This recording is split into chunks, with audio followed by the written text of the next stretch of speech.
হে মহারাজ, পরীক্ষিত মহারাজকে বলছেন ভাগবত, হে মহারাজ, দেহিগণের 6 ইন্দ্রিয়ের মতো মহারাজ নহুষের 6টি ছেলে ছিল। দেহিগণের 6টি ইন্দ্রিয় কি? কাম, ক্রোধ, লোভ, মোহ, মদ, মাৎসর্য।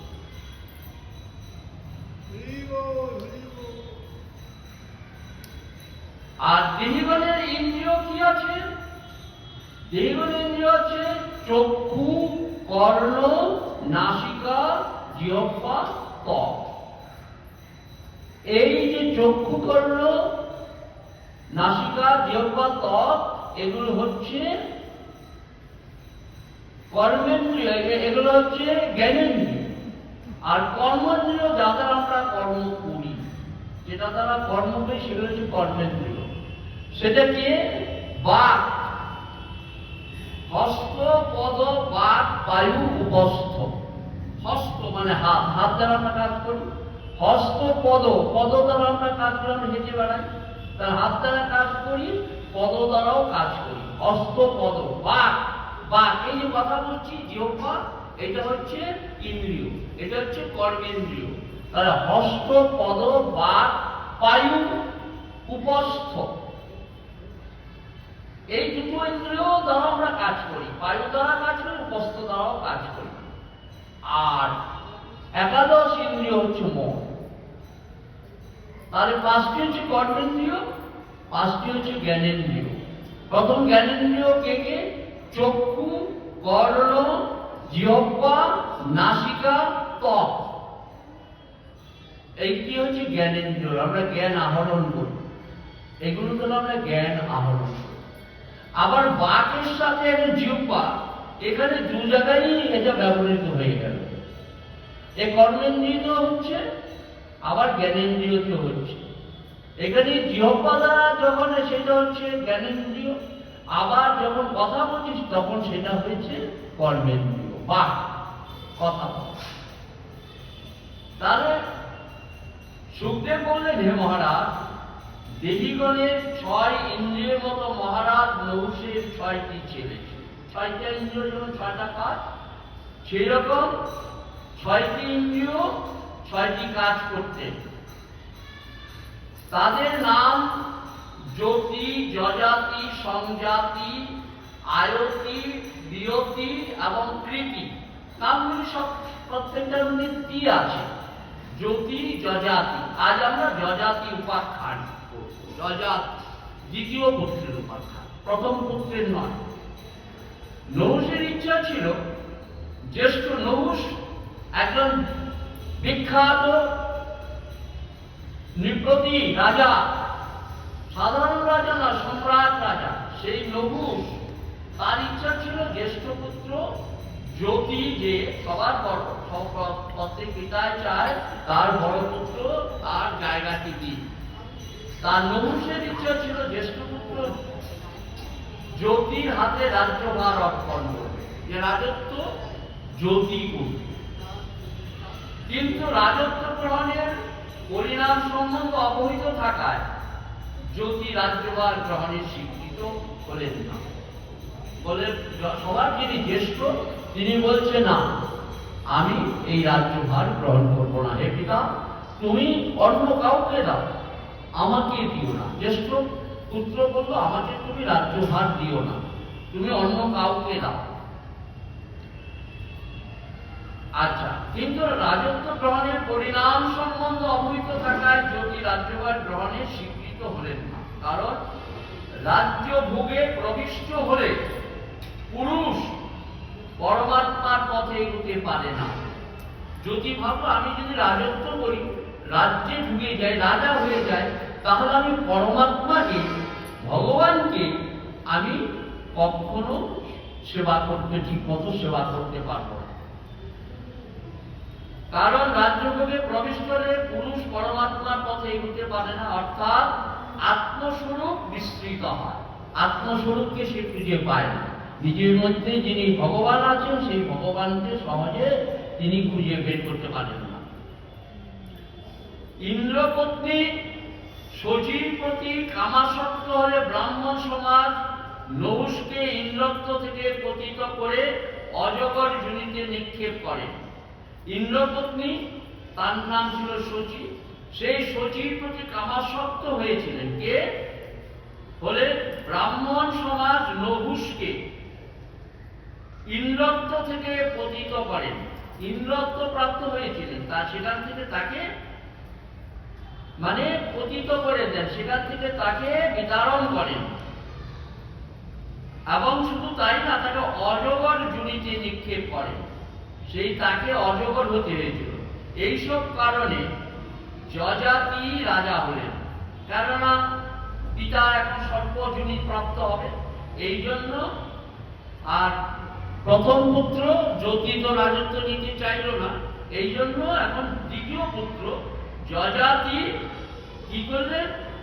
রাজা হলেন। যযাতি তার 4 কনিষ্ঠ, একজন তার বড় আর বাকিরা কনিষ্ঠ।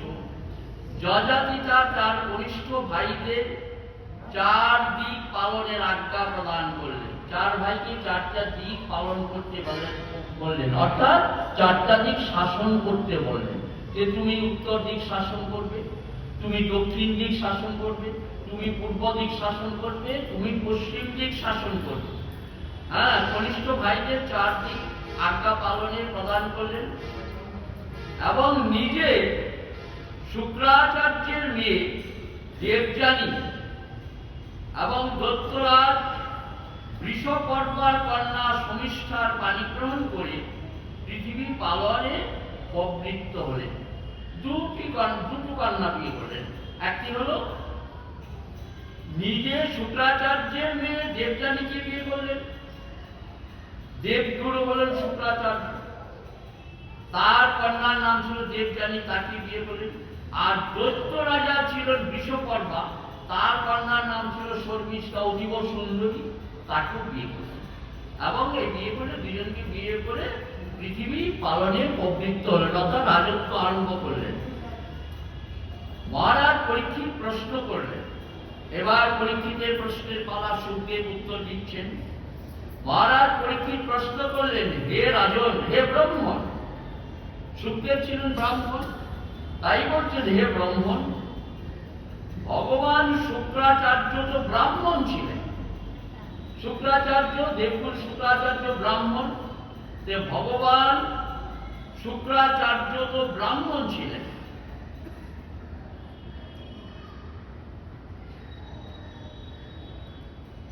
আর যযাতি ছিলেন ক্ষত্রিয়, তাহলে ব্রাহ্মণ, শুক্রাচার্যের কন্যা ব্রাহ্মণ আর যযাতি হলো ক্ষত্রিয়, তাহলে ব্রাহ্মণ কন্যার সাথে ক্ষত্রিয় পাত্রের প্রতিলোম বিবাহ কি কারণে হয়েছিল? প্রতিলোম বিবাহ কাকে বলে? যদি কন্যা উঁচু বর্ণের থাকে এবং পাত্র যদি নিম্ন বর্ণ থাকে, তাকে বলে প্রতিলোম বিবাহ। এখানে কন্যা ছিল ব্রাহ্মণ আর যযাতি ছিল ক্ষত্রিয়, তাহলে ব্রাহ্মণ ক্ষত্রিয় বৈশ্য সূত্র, কাজেই এই যে ক্ষত্রিয়ের সাথে যে বিয়ে হলে যে প্রতিলোম বিবাহটা কি কারণে? কি কারণে এই প্রতিলোম বিবাহ? প্রতিলোম বিবাহ মনে রাখবেন, যদি কন্যা উঁচু বর্ণের থাকে এবং পাত্র বা ছেলে যদি নিম্ন বর্ণের থাকে, সেই যদি বিয়ে হয় তাকে বলে প্রতিলোম বিবাহ। আমাদের সমাজে এখন হামেশাই হচ্ছে, কিন্তু এটা বিয়েটা হচ্ছে প্রতিলোম বিবাহ। এবার সুখদেব বললেন, হে রাজন, দানবরাজ বৃষপর্বার এক অত্যন্ত অভিমানী সুন্দরী কন্যা ছিল। দানবদের যিনি রাজা, তার নাম ছিল বৃষপর্বা। তার একটি অত্যন্ত অভিমানী, খুব অহংকারী এবং অতীব সুন্দরী কন্যা ছিল, তার নাম ছিল শর্মিষ্ঠা। তার নাম কি ছিল? শর্মিষ্ঠা। শর্মিষ্ঠা একদিন গুরুপুত্রী গুরুদেবের যিনি কন্যা দেবযানীর সাথে সহস্র সখী বৃন্দকে নিয়ে গুরুদ্বারে বিহার করছিল। 1000-1000 সখীকে নিয়ে একটা বাগান বাড়িতে আমরা যেটা পিকনিক বলি সেরকম বিহার করছিল। অসংখ্য পুষ্পিত বৃক্ষে সেই উদ্যান সমাচ্ছন্ন ছিল। সেই উদ্যানটি অত্যন্ত সুন্দর, প্রচুর ফুল, অসংখ্য পুষ্পিত বৃক্ষে সেই উদ্যান পরিপূর্ণ ছিল। সেখানে একটি সুন্দর সরোবর ছিল, একটি সুন্দর পুকুর। সরোবর মানে পুকুর ছিল। সরোবরে প্রচুর পদ্ম ফুল ফুটেছিল। সরোবর একদম ফুলে পরিপূর্ণ। কি ফুল? পদ্ম ফুল। অলিকুল, অলিকুল মানে মৌমাছি। অলিকুল মধুর স্বরে তার মধ্যে গুঞ্জন করছিল। সুন্দর গান করতে করতে সেই মৌমাছিরা সেই পদ্ম ফুলের মধু সংগ্রহ করছিল। জলাশয়ের কাছে উপস্থিত হয়ে সরোবরের ধারে নিজেদের কাপড় চোপড় রেখে সেই কমললোচনা, যার চক্ষু অত্যন্ত সুন্দর, সেই কন্যাগণের কমল ফুলের মতো তাদের চক্ষু, সেই কমললোচনা কন্যাগণ পরস্পর পরস্পরের প্রতি জল ছিটিয়ে জলকেলি করতে লাগলো। সেই সরোবরে গিয়ে জলকেলি করতে লাগলো। আমরাও যখন নদীতে স্নান করি বন্ধু বান্ধবদের সাথে একজন আরেকজনের গায়ে জল ছিটিয়ে দিই। এই কন্যারা কি করলেন? সেখানে জলকেলি আরম্ভ করলেন। এবার জলকেলি করতে লাগলো। ওই সময় দৈবাৎ হঠাৎ মহাদেব পার্বতীর সাথে বৃষে আরোহণ করে সেখান দিয়ে যাচ্ছিলেন। স্বয়ং দেবাদিদেব মহাদেব পার্বতীকে নিয়ে বৃষে মানে চলে যাচ্ছিলেন। বৃষ মানে বলদ বা ষাঁড়, ষাঁড়ের পিঠে চড়ে দুইজনে যাচ্ছিল। তাকে দেখতে পেয়ে সেই কন্যাগণ লজ্জায় পড়ে গেল। এখানে মহাদেব আসছে, দেবাদিদেব মহাদেব আসছে। পার্বতীকে দেখে তাদের কোনো লজ্জার কারণ নেই, কারণ পার্বতীও তো মা, কাজে এরাও মেয়ে, কাজে লজ্জার কারণ। কিন্তু মহাদেব সাথে আছে দেখে তারা লজ্জায় পড়ে। তাকে দেখতে পেয়ে সেই কন্যাগণ লজ্জায় পড়ে গেল।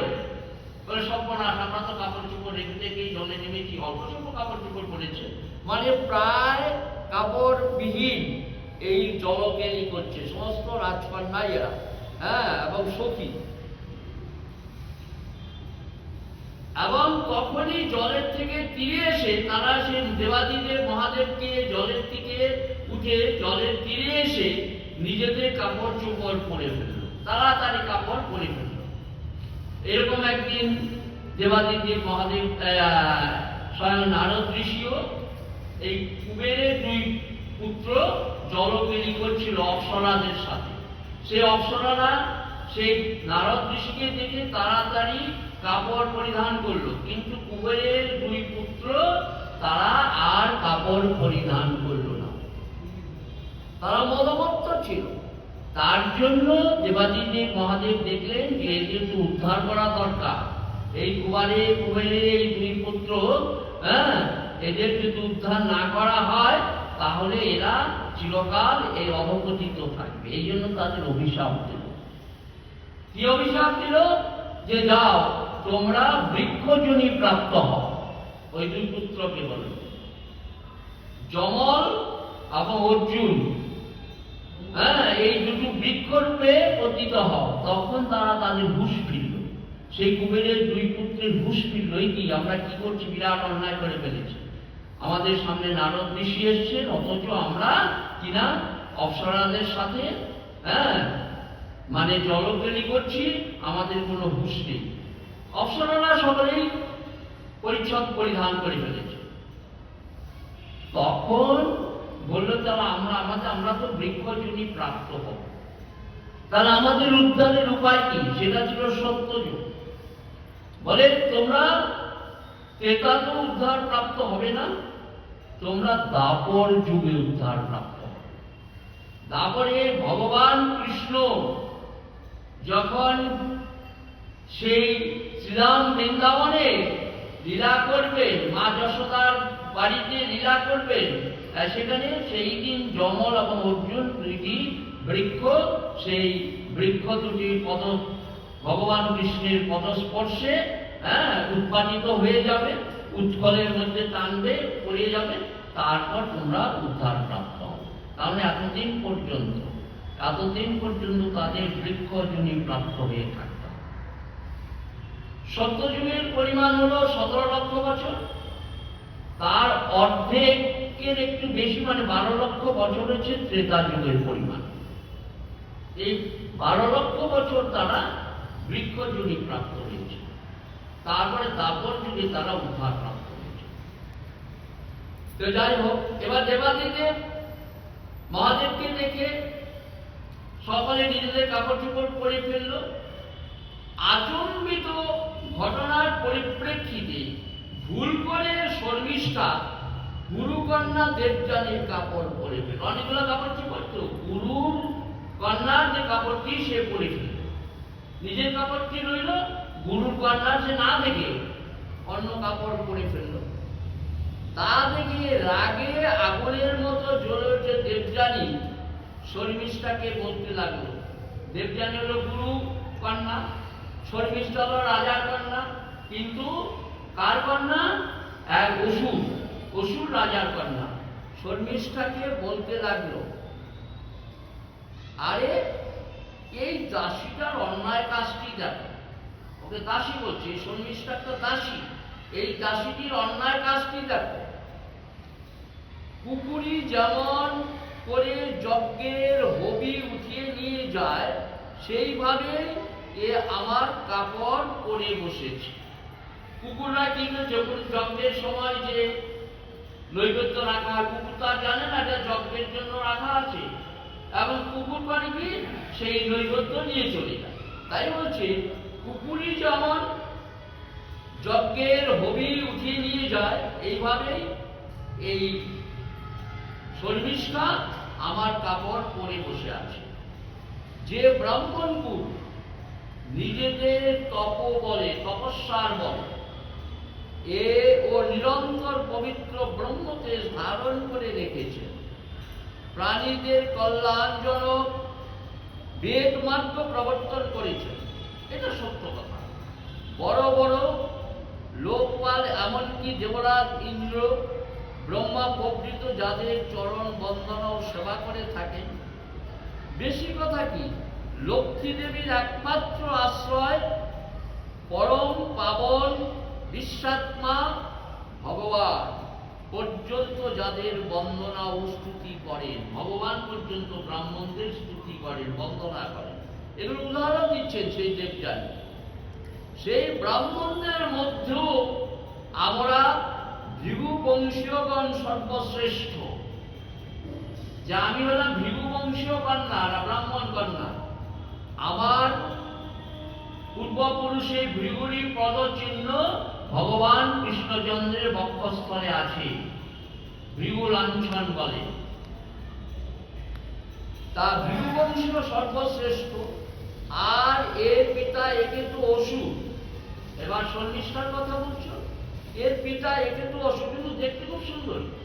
শর্মিষ্ঠা কিন্তু দেবযানীর থেকে সুন্দরী। আর এর পিতা একে তো অসুর, তার উপর আমাদের শিষ্য।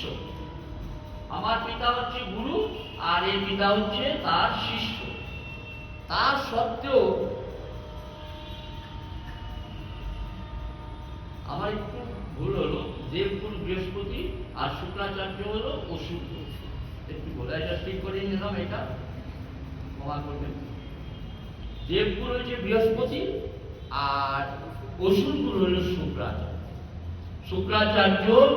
শুক্রাচার্যই বলি মহারাজকে বারণ করেছিল যে বলিকে 3 পদ ভূমি দিও না।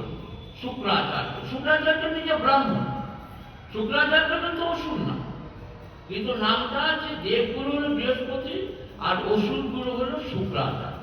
শুক্রাচার্য নিজে ব্রাহ্মণ, কিন্তু ইনি অসুরদের গুরু, আর দেবতাদের গুরু হচ্ছে বৃহস্পতি। দুজনই ব্রাহ্মণ।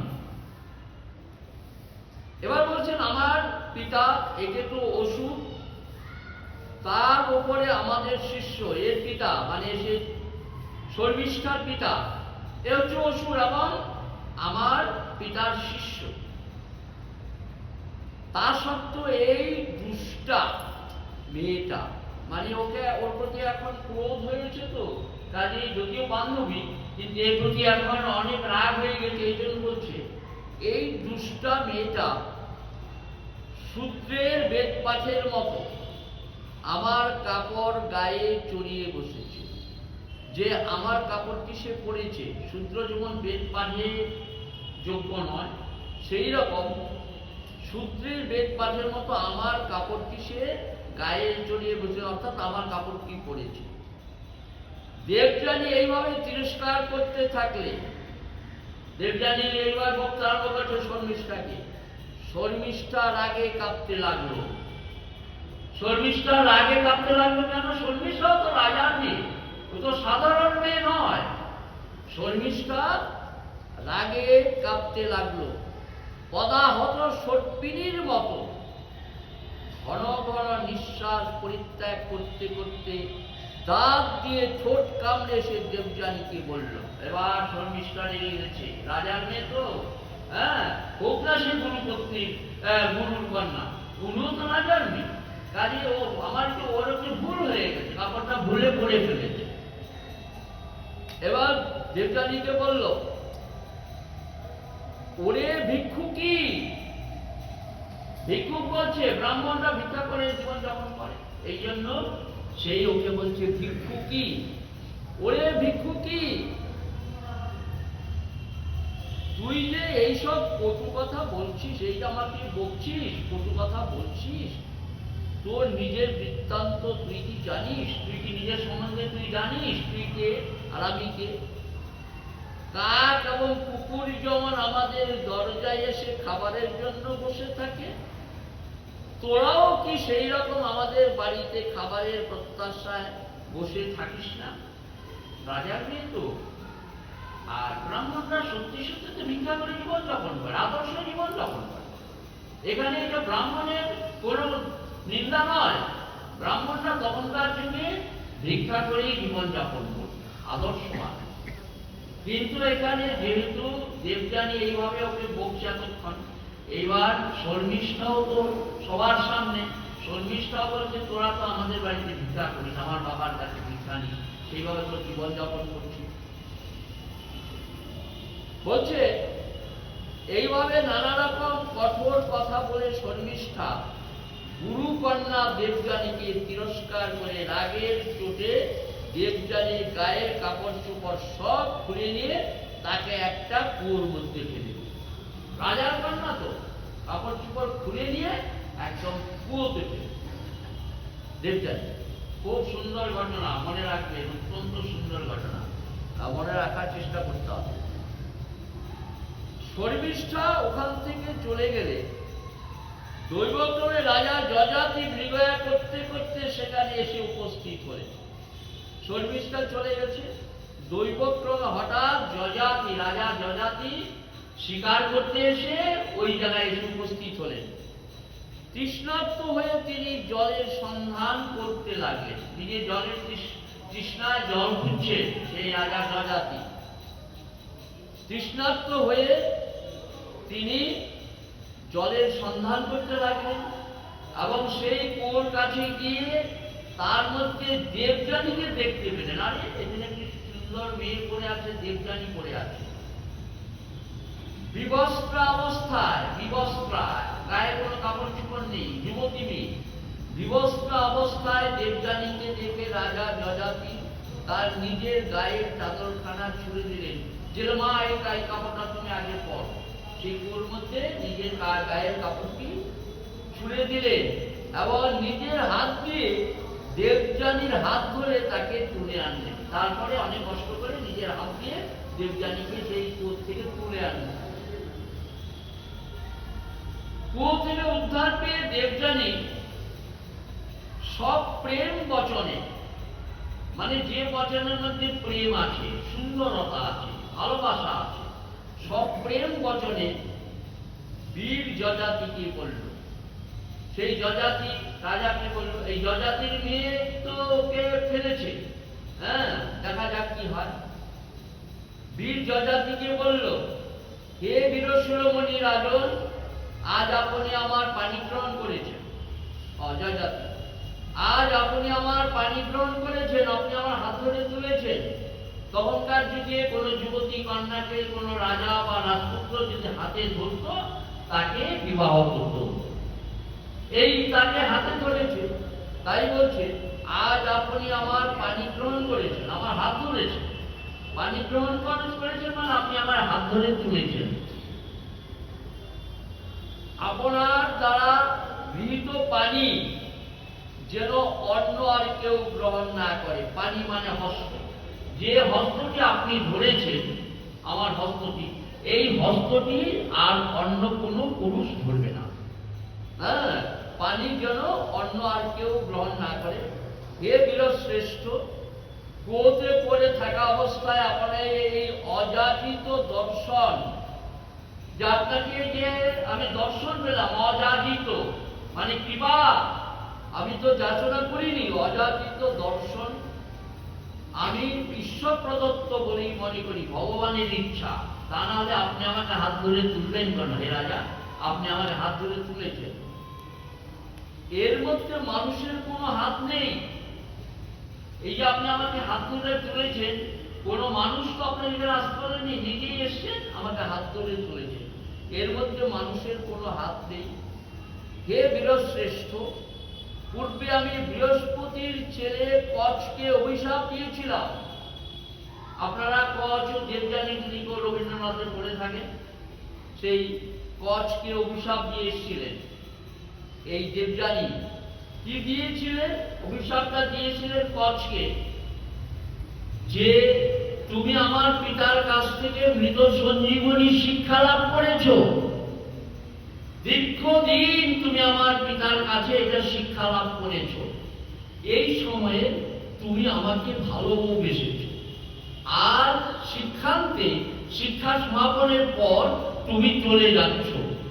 তা তুমি আমাকে তো নিয়ে যাচ্ছ না, আমাকে তো বিবাহ করছো না। এবার কচ বলছিলেন দেবযানীকে যে, হে দেবযানী, আমি এসছি এখানে মৃত সঞ্জীবনী শিক্ষা লাভ করতে। তোমার পিতার কাছ থেকে আমি শিখেছি কিভাবে মৃত ব্যক্তিকে জীবিত করা যায়। এই উদ্দেশ্যে আমি এসেছি, আমি কোনো কপটতা করিনি। কিন্তু তুমি আমাকে ভালোবেসে ফেলেছ, এটা আমি বুঝতে পারিনি। আমি তো শিক্ষান্তে ফিরে যাবই, তা না হলে তো দেবতারা তো কখনো মৃত সঞ্জীবনী পাবে না। তখন এই দেবযানী কচকে অভিশাপ দিয়েছিল। কি অভিশাপ দিয়েছিল? যে তুমি শিখাতে পারবে এই মৃত সঞ্জীবনী, অন্যকে, তোমার শিষ্যকে শিখাতে পারবে, কিন্তু তুমি নিজে প্রয়োগ করতে পারবে না। অর্থাৎ তুমি কাউকে বাঁচাতে পারবে না, তুমি যাকে শিখাবে সে বাঁচাতে পারবে। এই অভিশাপ দিয়েছিল। আর কচ দেবযানীকে অভিশাপ দিয়েছিল, দিয়ে বলেছিল যে তুমি যে গর্বে গর্ব করছো, এই গর্বের জন্য তোমাকে একদিন শাস্তি পেতে হবে। হ্যাঁ, তুমি যে অভিশাপ আমাকে দিলে তার জন্য শাস্তি পেতে হবে। তোমাকে এমন ঘর করতে হবে সতীনের সাথে, সে থাকবে তোমার ঠিক বিপরীত চরিত্রে, সেই শর্মিষ্ঠার বিপরীত চরিত্র। যাও, কচ দেবযানী রবীন্দ্রনাথ লিখেছেন, অত্যন্ত সুন্দর। এবার আমরা ভাগবতে ফিরে আসি। ক্রোধে পড়ে থাকা অবস্থা আপনার এই অযাচিত দর্শন আমি ঈশ্বর প্রদত্ত বলেই মনে করি, দেবযানী বলছে। এর মধ্যে মানুষের কোনো হাত নেই। হে বীরশ্রেষ্ঠ, পূর্বে আমি বৃহস্পতির ছেলে, বৃহস্পতি দেবগুরু বৃহস্পতির ছেলে কচকে অভিশাপ দিয়েছিলাম। সেও উল্টে আমাকে অভিশাপ দেয়, যার ফলে কোনো ব্রাহ্মণ আমার প্রাণী গ্রহণ করতে পারবে না। বলছিল কোনো ব্রাহ্মণ তোমাকে বিয়ে করবে না, তোমাকে অব্রাহ্মণ কেউ বিয়ে করবে। এই জন্য বলছিল কোনো ব্রাহ্মণ আমাকে পানি গ্রহণ করতে পারবে না। এর যজাতিতে ক্ষত্রিয়, তা দেখবে ঠিকই আছে। লোকাচার বিরুদ্ধ বলে অনভিপ্রেত হলো রাজা যযাতি। ঘটনাটি দৈবানুগৃহীত, মানে দৈবের দ্বারা গৃহীত, এবং তার মন দেবযানীর প্রতি অনুরক্ত বুঝতে পেরে তিনি এই প্রস্তাব স্বীকার করে নিলেন। তখন রাজা বিয়ে করেনি তো, হ্যাঁ, কুমার আছে, সেই রাজা স্বীকার করে নিলেন, ঠিক আছে আমি তোমাকে বিবাহ করব। রাজা স্বীকার করলেন। এরপর যযাতি চলে গেলে দেবযানী কাঁদতে কাঁদতে শর্মিষ্ঠার সব কাহিনী বাবাকে এসে বললেন। এবার পিতা আসছেন, যযাতি তো চলে গেল, যথাসময়ে আমি বিবাহ করবো বলে গেলেন। গেলে দেবযানী কাঁদতে কাঁদতে শর্মিষ্ঠার সব কাহিনী বাবাকে এসে বললেন। বাবা হচ্ছেন কে? শুক্রাচার্য। শুক্রাচার্য কে? অসুরদের শিক্ষাগুরু, অসুরদের গুরু। জয় ভাগবত, জয় ভাগবত, জয় ভাগবত, জয় ভাগবত। এরপর যযাতি চলে গেলে দেবযানী কি করলেন? কাঁদতে কাঁদতে শর্মিষ্ঠার সব কাহিনী বাবাকে এসে বললেন যে আমি ভুল করে, হ্যাঁ, আমার কাপড় কি ভুল করে শর্মিষ্ঠা পরিয়েছিল। শর্মিষ্ঠা তো রাজার মেয়ে, সে আমাকে কুয়োর মধ্যে ফেলে দেয় এবং সেই কুয়ো থেকে এক রাজা রাজকুমার আমাকে উদ্ধার করে। সব কথা শোনার পর শুক্রাচার্য খুব দুঃখ পেলেন যে সর্বনাশ, আমি যাদের গুরু তারা কিনা সেই কন্যা কিনা আমার কন্যাকে কুয়োতে ফেলে দিয়েছিল। পিতার সবার তো রাগ হল। সব কথা শোনার পর শুক্রাচার্য খুব দুঃখ পেলেন। তিনি পৌরোহিত্য কর্মকে নিন্দনীয় মনে করলেন যে আমি আর গুরুগিরি করবই না। পৌরোহিত্য কর্মকে নিন্দনীয় মনে করলেন এবং চিন্তা করলেন যে এর চেয়ে উঞ্চবৃত্তিও ভালো। উঞ্চবৃত্তি আপনারা হয়তো জানেন উঞ্চবৃত্তি কাকে বলে, তবু আমি একটু বলি। উঞ্চবৃত্তি হচ্ছে যেখানে সেখানে যা কিছু পড়ে থাকে সেই সব কুড়িয়ে এনে তাই দিয়ে উদর পূরণ করাকে বলা হয় উঞ্চবৃত্তি। যেমন মাঠে যদি ধান কাটা হয় বা গম কাটা হয়, ধানের শীষ বা গমের শীষ যে একটা পড়ে থাকে, সেগুলো কুড়িয়ে এনে এনে তারপরে যে মানে চাল তৈরি বা গম তৈরি করে যেভাবে খাওয়া হয় তাকে বলা হয় উঞ্চবৃত্তি। এক কথা মাঠে, হ্যাঁ, রাস্তাঘাটে সাধারণত না, মাঠে ধান কাটলে, পাকা ধান কাটলে যে একটা ছড়া পড়ে থাকে, গম কাটলে ছড়া পড়ে থাকে, বা কোনো ফসল কাটলে মনে করেন ডাল তুলে যে ডাল পড়ে থাকে যে একটা শীষ পড়ে থাকে, ওগুলো কুড়িয়ে এনে যদি কেউ নিজের খিদা মেটায় তাকে বলা হয় উঞ্চবৃত্তি। এবং ব্রাহ্মণদের এই উঞ্চবৃত্তি করারই বেদের নির্দেশ দেওয়া আছে।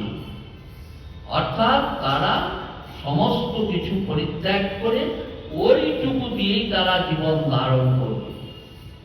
এবার গুরুগিরি না করে বলে আমি উচ্চবৃত্তি করেই কাটাবো। গুরুগিরি করলে বেশি সহজে আমার জীবন যাপন হবে, সবাই শিষ্যরা আমাকে এটা ওটা দেবে, কিন্তু আমি আর করবো না, সে উচ্চবৃত্তি করবো। এরপর তিনি মেয়ের হাত ধরে নগর থেকে বেরিয়ে গেলেন। মেয়েকে হাত ধরে, দেবযানীর হাত ধরে সেই শহর, সেই নগর থেকে বেরিয়ে গেলেন। বৃষপর্বার কানে খবর পৌঁছাল। বৃষপর্বা দৈত্যরাজ, বৃষপর্বা যে তাদের গুরু চলে যাচ্ছে, বৃষপর্বার কানে এ খবর পৌঁছালেন। তার মনে ভয় হলো যে গুরুদেব হয়তো এবার শত্রুদের জয়ী করাবেন এবং আমাদের অভিশাপ দেবেন। এবার গুরুদেব যেহেতু আমাদের সহায় নেই, তাহলে এবার শত্রুরা জয়লাভ করবে। এই অসুরদের শত্রুরা কে? দেবতারা। এবার তবে দেবতারা জয়লাভ করবে, আমরা রাজত্ব হারিয়ে ফেলব। অতএব তিনি তৎক্ষণাৎ গুরুদেবের পেছনে পেছনে ছুটলেন। সেই বৃষপর্বা একদম শুনেই পিছনে পিছনে দৌড়ালেন গুরুদেবের উদ্দেশ্যে, পেছনে পেছনে ছুটলেন এবং পথের মধ্যে গুরুদেবের পায়ের মাথা রেখে তাকে প্রসন্ন করার চেষ্টা করে গুরুদেবকে ধরে গিয়ে একদম পায়ে জড়িয়ে ধরলেন যে গুরুদেব আপনি যাবেন না, আপনি চলে গেলে আমাদের সমূহ বিপদ, আপনি যদি সহায় না থাকেন আমরা অবশ্যই পরাজিত হয়ে যাব, কাজে আপনি যাবেন না। ভগবান শুক্রাচার্যের ক্রোধ, ভগবান শুক্রাচার্য ভগবত্তা যার মধ্যে আছে, এই জন্য তাকে বলা হয় ভগবান। এবার ভগবান শুক্রাচার্যের ক্রোধ, সে রাগটা ক্ষণকাল মাত্র স্থায়ী হল, সে রাগটা চলে গেল। তাই তো আমার মেয়ের কোনো নিশ্চয়ই দোষ ছিল, এই জন্য আমার মেয়েকে কই ফেলে দিয়েছিল, এটা চিন্তন করে তার ক্রোধটা কমে গেল। সুতরাং তিনি বিষপর্বাকে বললেন, সেই অসুর রাজাকে বললেন, বিষপর্বা তার নাম, এই বিষপর্বা হচ্ছে শর্মিষ্ঠার পিতা। হে রাজন, আমি আমার মেয়ে দেবযানীকে ত্যাগ করতে পারবো না, যে আমি তো মেয়েকে ত্যাগ করতে পারবো না। যে কথা দ্রোণাচার্য বলেছিলেন যে আমি কিছুতেই আমার পুত্র অশ্বত্থামাকে ত্যাগ করতে পারবো না। এবার সেই শুক্রাচার্য বললেন, আমি আমার কন্যাকে ত্যাগ করতে পারবো না, দেবযানীকে আমি ত্যাগ করতে পারবো না, সুতরাং এর যা ইচ্ছা তুমি তা পূরণ করবে। আমার মেয়ের একটা ইচ্ছা আছে, সে প্রকাশ করেনি এখনো, সেই ইচ্ছাটা তুমি পূরণ করো, তাহলে আমার ফিরে যেতে কোনো আপত্তি নেই। আমার মেয়ের ইচ্ছা যদি তুমি পূর্ণ করো, তাহলে আমি আবার তোমাদের গুরুদেব থাকবো, আমি আবার ফিরে যাব। তথাস্তু বলে বিষপর্বা গুরুবাক্য স্বীকার করে দিলেন। গুরুদেবের কথা বলে তাই হবে, আপনার মেয়ে যা চাইবে আমি তাই করতে দেব। বলেন তথাস্তু বলে বিষপর্বা গুরুবাক্য অঙ্গীকার করে দিলেন। হে গুরুদেব, আপনি যা বলছেন সেটি আমি মেনে নেব। তখন দেবযানী নিজের মনের অভিপ্রায় ব্যক্ত করে বলল, যে এবার নিজের অভিপ্রায় বলল, দেবযানী এতক্ষণ বলেনি কি অভিপ্রায়, আমার বাবা আমাকে যার হাতে সমর্পণ করবে, আমাকে যার কাছে দিয়ে দেবেন, সমর্পণ করবেন মানে যার সাথে আমাকে দিয়ে দেবেন, এবং আমি যেখানে যেখানে যাব সখীদের সাথে নিয়ে শর্মিষ্ঠাকে সেখানে সেখানে আমার অনুগমন করে আমার সেবা করতে হবে। অর্থাৎ আপনার কন্যা, যে রাজার কন্যা শর্মিষ্ঠা, সেও আমার দাসী হবে। এক কথায় আমার বাবা আমাকে যেখানে বিয়ে দিক সেখানে আমার কিছু দাসী থাকবে, আপনার যে কন্যা শর্মিষ্ঠা তাকেও আমার সেই সাথে থাকতে হবে, অর্থাৎ আমার দাসী হতে হবে। সাংঘাতিক কথা। এবার শুক্রাচার্য চলে গেলে শর্মিষ্ঠা তার কুলের সংকট এবং নিজের গুরুতর প্রয়োজন সিদ্ধির কথা মাথায় রেখে দেবযানী প্রস্তাব স্বীকার করে নিল। শর্মিষ্ঠা বুদ্ধিমতী, শর্মিষ্ঠা ভাবলো আমি যদি এটা না মেনে নিই তাহলে আমরা এই অসুর কুল ধ্বংস করে দেবে দেবতারা, যদি গুরুদেব না থেকে অসুর কুল ধ্বংস করে দেবে, হোক আমার ক্ষতি হোক, কিন্তু যে প্রস্তাব দিয়েছে দেবযানী সেই প্রস্তাব আমি মেনে নেব, এই কথা বললেন। যে শুক্রাচার্য চলে গেলে শর্মিষ্ঠা তার কুলের সংকট, তার বংশের সংকট, তার বংশটা কি অসুর কুল, কুলের সংকট এবং নিজেদের গুরুতর প্রয়োজন সিদ্ধির কথা মাথায় রেখে দেবযানীর প্রস্তাব স্বীকার করে নিল। নিজের সহস্র সখীদের নিয়ে সে দেবযানীর সেবায় প্রবৃত্ত হলো, অর্থাৎ নিজে দেবযানীর দাসী হল। শর্মিষ্ঠা হলো দেবযানীর দাসী নিযুক্ত হয়ে গেল বিয়ের পর। শুক্রাচার্য দেবযানীকে যজাতির সঙ্গে বিয়ে দিয়ে দিলেন। কার সঙ্গে বিয়ে দিলেন? রাজার সঙ্গে। যজাতির সঙ্গে বিয়ে দিয়ে দিলেন এবং শর্মিষ্ঠাকে দাসী রূপে প্রদান করে রাজাকে বললেন, হে রাজন, তুমি কখনো এই দাসীকে শয্যা সঙ্গিনী করো না। সেই জামাইকে বলে দিলেন, শুক্রাচার্য বলে দিলেন। কাকে বলে দিলেন? সেই রাজাকে। হে রাজন, তুমি কখনো এই দাসীকে শয্যা সঙ্গিনী করো না। তুমি আমার কন্যা বিয়ে করেছো, আমার কন্যাকে নিয়ে তুমি থাকবে। হে মহারাজ পরীক্ষিত, দেবযানী পুত্র সন্তান প্রসব করল। এবার দেবযানীর পিতা তো ব্রাহ্মণ, সে পুত্র সন্তান প্রসব করল। যথাসময়ে পুত্র সন্তান হল। তাকে পুত্রবতী দেখে শর্মিষ্ঠাও ঋতুমতী অবস্থায় একদিন দেবযানীর স্বামী জয়জাতির কাছে নির্জনে সহবাস প্রার্থনা করল। দেখুন ঘটনাটা ভাবুন। এদিকে বলে গেছে, শুক্রাচার্য বলে গেছে কোনো মতেই কিন্তু এই দাসীকে, সে খুব সুন্দরী, এর সাথে কিন্তু তুমি কখনো শয্যার সঙ্গিনী করো না। কিন্তু এইবার শর্মিষ্ঠা দেখলো কি সুন্দর ছেলে হয়েছে দেবযানী, এবার আমারও সন্তান চাই। এবার ঋতুমতী অবস্থায় একদিন দেবযানীর স্বামী জয়জাতির কাছে নির্জনে সহবাস প্রার্থনা করল যে আপনি আমার সাথে মিলিত হন, আমি পুত্র চাই। শুনতে আপনাদের একটু খারাপ লাগতে পারে, কিন্তু এই ধরনের ঘটনা মহাভারতের যুগ কেন আজও আছে, বিভিন্ন যুগে হয়েছে। ধর্মজ্ঞ জয়জাতি, যিনি ধর্মজ্ঞ একনিষ্ঠ, ধর্মজ্ঞ জয়জাতি শর্মিষ্ঠার প্রার্থনা ধর্মসঙ্গত বিবেচনা করে শুক্রাচার্যের নির্দেশ মনে থাকা সত্ত্বেও দৈব এই ঘটনার কর্তা মনে করে এবং পারস্য অনুসারে সময়কালে যা হবার তা হবে এই নিশ্চয় করে শর্মিষ্ঠার ঋতু রক্ষা করবে।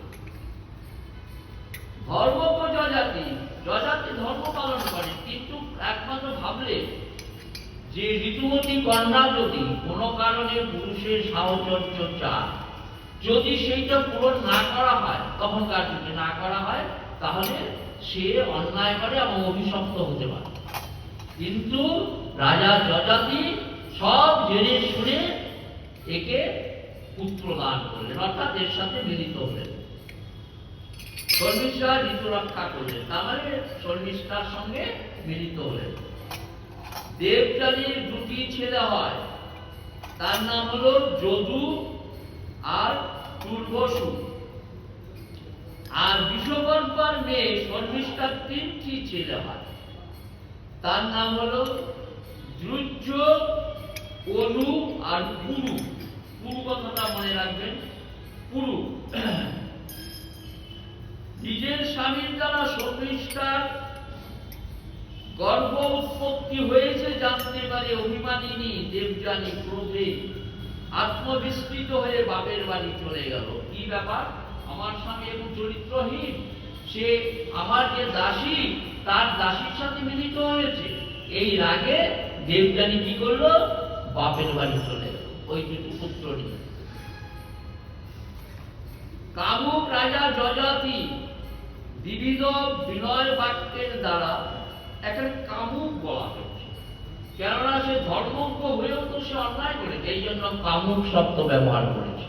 সে কামকে জয়লাভ করতে পারেনি, তাই বলছে কামুক রাজা যজাতি বিবিধ বিনয় বাক্যের দ্বারা এবং পদস্পর্শ দ্বারা নিজের অভিমানিনী স্ত্রী প্রসন্নতা সম্পাদনের চেষ্টা করতে করতে তার অনুগমন করলেন। সেই দেবযানীর পিছনে পিছনে যাচ্ছে যে না তুমি আমার কথা শোনো, আমি দৈবক্রমে ভুল করে ফেলেছি, তুমি আমাকে ক্ষমা করে দাও।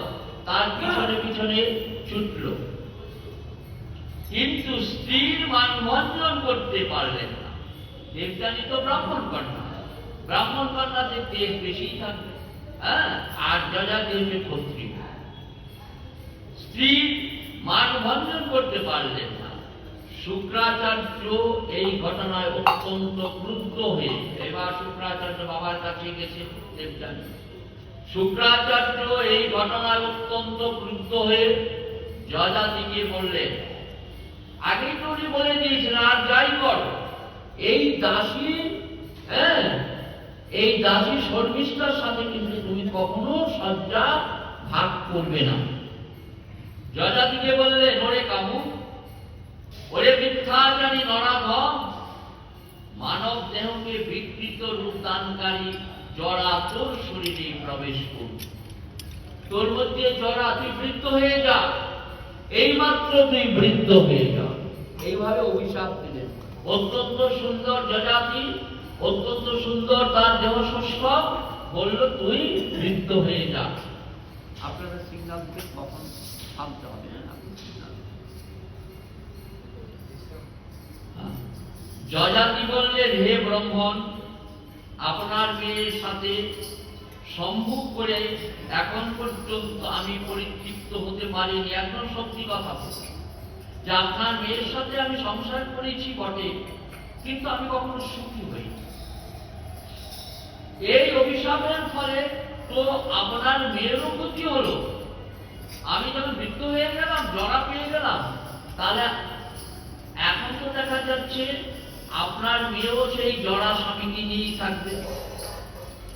তখন শুক্রাচার্য বললেন, ঠিক আছে, যদি তোমার জরা এই বৃদ্ধ অবস্থা কেউ প্রসন্ন মনে গ্রহণ করে, তবে তার যৌবন দ্বারা তুমি যথেচ্ছ কাম উপভোগ করতে পারবে, অর্থাৎ যৌবন তুমি উপভোগ করতে পারবে। তোমার কোন পুত্র, ওখানে 2 পুত্র, এখানে 3 পুত্র, মোট 5 পুত্র, তাহলে তুমি তোমার সেই যৌবন উপভোগ করতে পারবে। শুক্রাচার্য এই ব্যবস্থা দেওয়ার পর যযাতি নিজের রাজধানীতে এসে নিজের জ্যেষ্ঠ পুত্র যদুকে বললেন, যদু, যদু আর তুর্কুসু দেবযানীর পুত্র, তাহলে নিজের জ্যেষ্ঠ পুত্র যদুকে বললেন, ওরে যদু, বৎস যদু, তুমি তোমার যৌবন আমাকে দাও। তুমি তখন যুবক, তোমার এই যৌবনকে আমাকে দাও, এবং মাতামহ প্রদত্ত অভিশাপ রূপী জরা, মাতামহ মানে তোমার দাদু আমাকে এই অভিশাপ দিয়েছে। শুক্রাচার্য, মাতামহ প্রদত্ত অভিশাপ রূপী জরা তুমি গ্রহণ করো। কারণ যা হোক, এখানে এই জরাটাই থাকুক, গ্রহণ করতে বলা যে প্রস্তাব, পরের দিন আমি এখান থেকে এটাকে সম্পূর্ণ